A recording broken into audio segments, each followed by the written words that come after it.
What's up, guys? Welcome back to Newswave. So over the last couple of days, there's been a lot of talk around the idea of Sony re-entering the handheld market, and this coming way of Tom Henderson. Well, now he has a follow-up in a report breaking down what this device could be, and it's not exactly what fans were hoping to hear, so we'll go over that here today. Also, we are going to be talking about a big-time sale that is ongoing right now for the Nintendo Switch, and we'll also be taking a look at a release date that's now been revealed for a set of big games that we were looking forward to from Square Enix. Guys, if you enjoy these videos, make sure you hit that like button, helps out a ton, and if you're new here to the Spawn Wave channel, make sure you subscribe down below. And we're going to start today with God of War Ragnarok and New Game Plus. It was a mode that they said would be coming later on, and we now have the release date for it. It's right now. We can see this over on PlayStation blog, where they say new equipment and increased level cap, new enhancements. All this and more is introduced with God of War Ragnarok's New Game Plus mode. As soon as you've beaten the game, you'll be able to dive right into a New Game Plus save to experience the story again, with many more gameplay options available from the start. And they're not kidding, because if you go through the PlayStation blog post here, there's a lot with all the new equipment, armors that you get, even some of the endgame bosses being stronger, and you get a bit of a better challenge there. But they do mention your equipment and weapons, which includes the drop near spear, and skills will carry over from your previous save.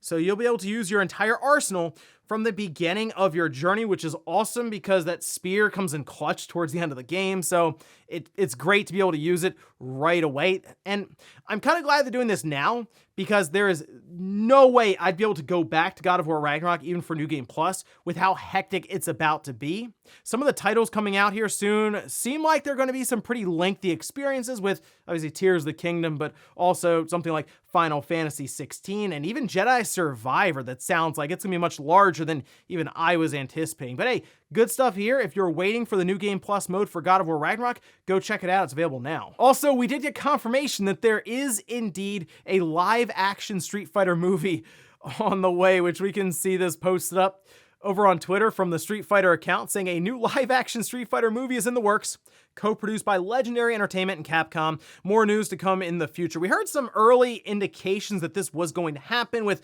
different deals in place for rights and all this, but now it looks like it is official and confirmed here by the Street Fighter account. And well, it can't be any worse than what happened in the 90s with the 1994's live-action Street Fighter movie. It is one of those situations where it's so bad, it's good, so you can kind of look back on it with some fond memories, but I guess back then it was more annoying that this is another video game adaptation that did not turn out great in mainstream media. And then we were trying our hardest to get video games into mainstream media and be respected, and then we show up with that. I mean, I guess that wasn't as bad as that first Mario movie, and that saw redemption from what I'm seeing right now, so maybe they can do it here too. So hard to say when this movie will actually have anything legitimate to show us, but hey, the big Street Fighter game coming up here soon, so it makes sense why they look towards adaptations into film and streaming and all of this with Street Fighter, and we'll see what they come up with. Again, can't be any worse than we had before. Oh, and here's some news that shouldn't shock anyone. Turns out Phil Harrison is no longer at Google. We can see this posted up by Eurogamer, who says Phil Harrison has departed Google, where he served as vice president and general manager of Stadia following the beleaguered cloud gaming services demise earlier this year. Well, Phil Harrison hasn't had a great run of things when it comes to launching platforms. He was part of the team that launched the PlayStation 3. I say part of because I think he was more on the software side, but obviously you need software to drive hardware, and that didn't work out great when the PS3 first launched. Then he went on to Microsoft, launched the Xbox One.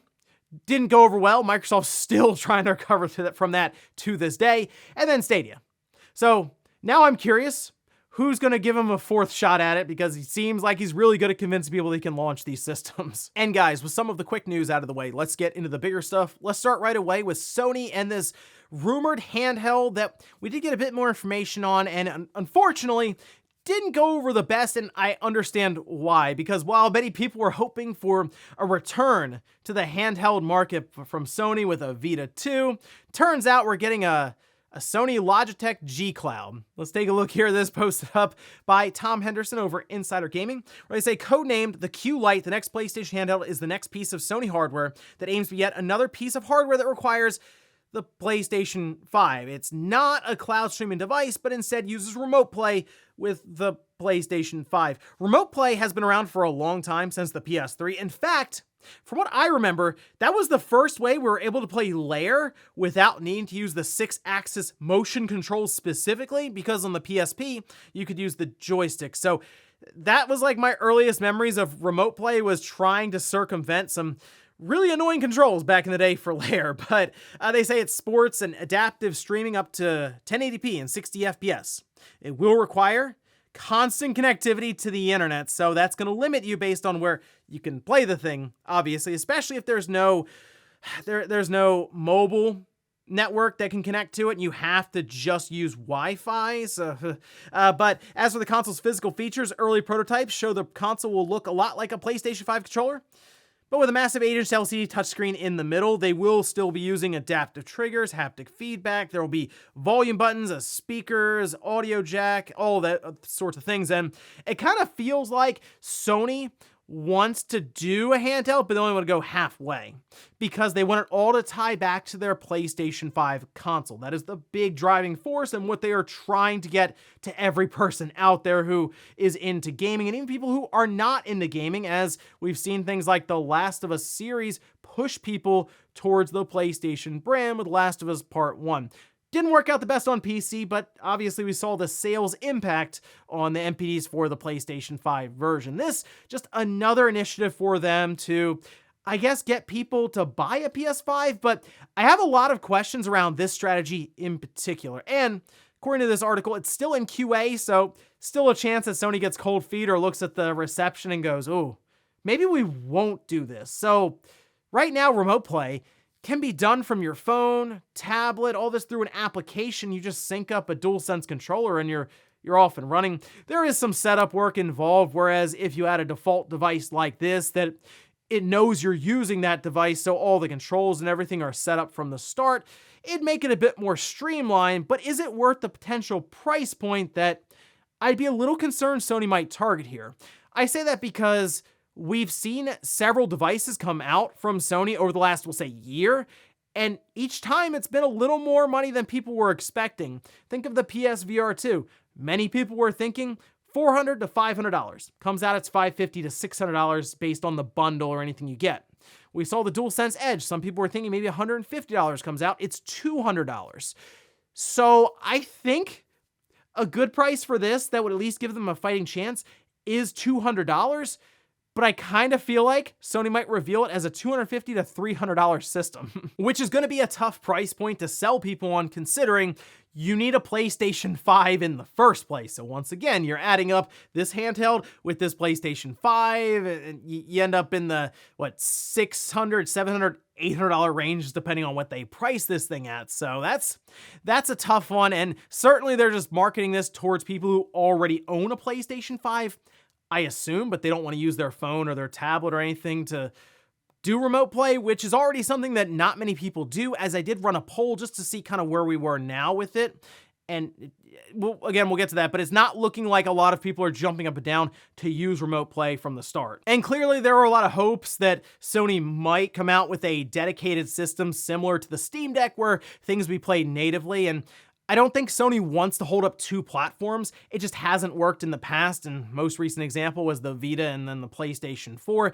Even Nintendo is no longer attempting that anymore. They just have the Switch. There's not a Wii U and a 3DS next to each other, right? So I think we will get to a point where, with diminishing returns and how fast mobile chips are evolving, we could get to a point 3, 4, 5 years from now where games will scale down much better to these handheld systems, and Sony can just have a handheld and have a console and they still play the same games. Just the console version will look better, but the handheld version will at least be portable, like truly portable, and not reliant on a data center for cloud streaming or your own system at home through remote play and needing that Wi-Fi connection. But as for now, I guess look out for them to introduce this system and kind of envision it as a low-powered Android tablet with a DualSense controller piece on either side. Next up, let's talk about a bit of a shakeup here for Creatures Inc., who is part owner of the Pokemon Company, which seems to confuse people still to this day. The Pokemon Company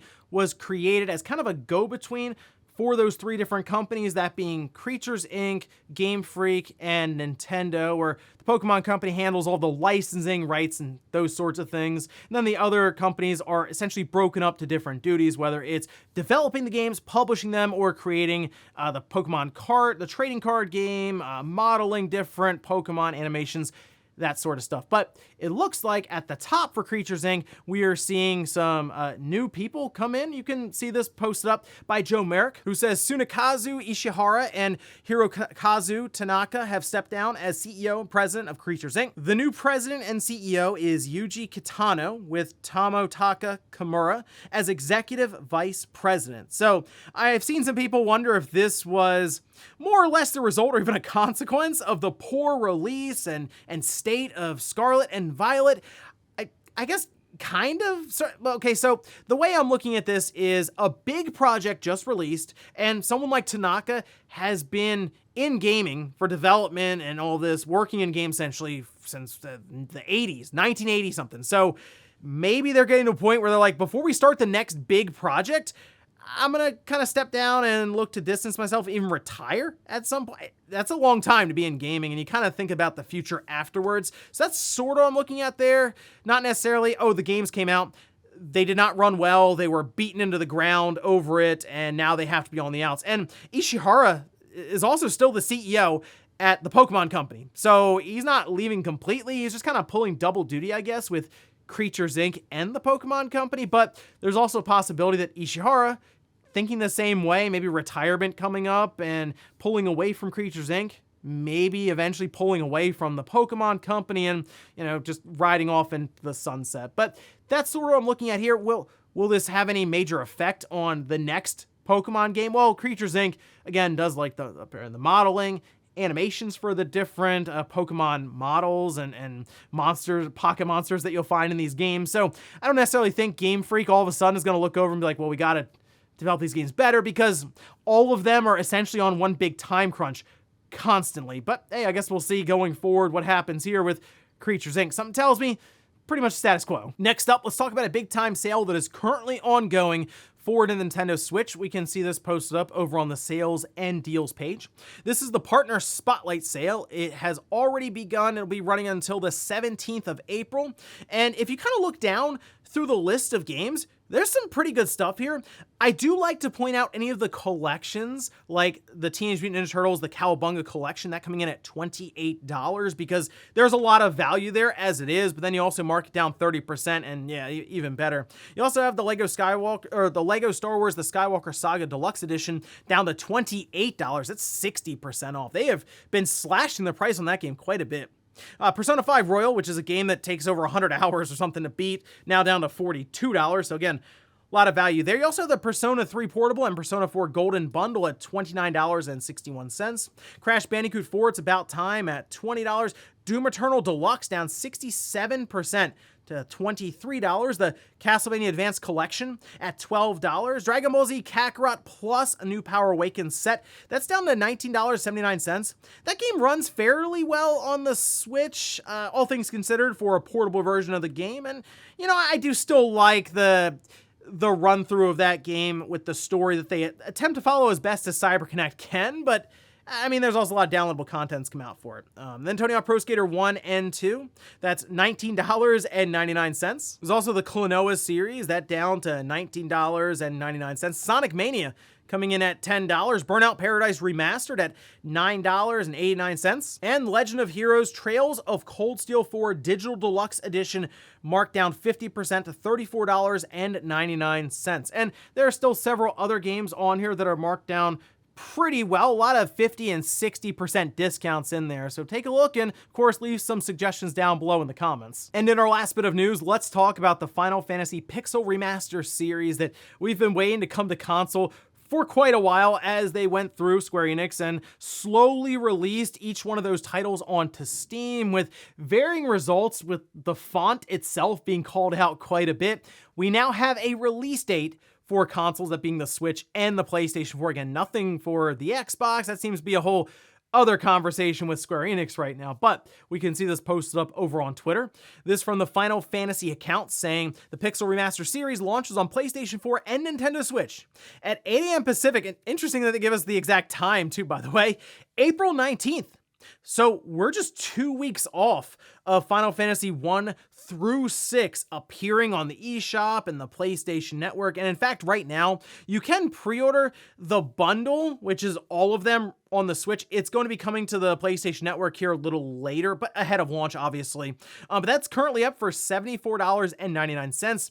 The reason it's that price is because they are treating this indeed as a bundle, since you can buy each game individually. That's right. You can see Wario64 was kind enough to post an image here that shows all of the pricing, and it just ranges from $12 to $18 depending on which one you want. So you see 3 through 6, each one of those $17.99, but then 1 and 2 coming in at $11.99. No mention from what I've seen about the physical copy that people may have done pre-orders on and all this. I assume those are shipping out around the same time, but I mean, this is exciting stuff because it appears they've done some work on the font itself. If you take a look at some of the details around what's new here, while they go through some of the basics when it comes to speeding through the game a bit faster, no encounters, that sort of thing, they also mention font and there being a separate one, I guess that being the original. So the issue with the game is the font that they introduced that was part of the remaster series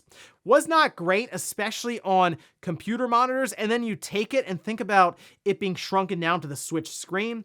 Not going to be great. In this case, though, they have an original font that looks better. Still not great, but definitely better than what was there previously. And you can switch between either one, which is great to hear. And the fact that you can go through and just pick out 1 or 2 Final Fantasies without having to pick up the entire bundle to get them, also great news. And for me, looking at this, I don't have enough time to go back and play through all these games again, but it's good to know that they are at least there on the shops, and maybe I want to go back and play through Final Fantasy V or something again. I can do that. And now I'm hoping we hear about some of those collector's editions that people were putting down some pretty big money on, but good to hear, though. 2 more weeks, we'll be able to start checking out some of these classic Final Fantasies, that on the Nintendo Switch and the PlayStation 4. And before we go to the comment of the day, we're going to take a look at the poll that I posted up yesterday, where I ask, have you used Remote Play with your PS5, PS4, or hey, even your PS3? 7% say yes, I use it frequently. 39% say yes, but only once or twice, and then 54% say no, I have never tried using the feature. In fact, there are many people who have no idea you can use Remote Play at all. And this goes back to the PlayStation 3 and the PSP, and it's like a brand new thing to people currently. So maybe Sony's thinking, if they introduce a product, this handheld system, to showcase Remote Play, more people will become aware of it, more people will use it, and maybe they think, hey, that will increase monthly active users, engagement time, and so on there. But a lot of it's going to come down to that pricing, because if they show up with a $300 system, I do not see how it's going to work out. And we'll finish up with the comment of the day, as you're seeing here. This is from John, who says, I have a feeling that Bowser's Fury was the warm-up for the new 3D world for a Mario game without constant loading and more open world type progression. There will be several environments to traverse, like Breath of the Wild, but more Mario friendly, just a guess. I've seen this a lot being brought up, that maybe that is like the big thing they're pushing right now in Bowser's Fury, kind of a test just to see how it would go over. And people seem to like Bowser's Fury, myself included. I thought it was a really good experience. It was just smaller than most likely what they'll come up with, I guess, if they want to push Mario into that Breath of the Wild formula. But then people look at it and say, wow, this is kind of the Breath of the Wild for Mario, that Breath of the Wild moment. Do we want everyone to be that Breath of the Wild moment? I don't know.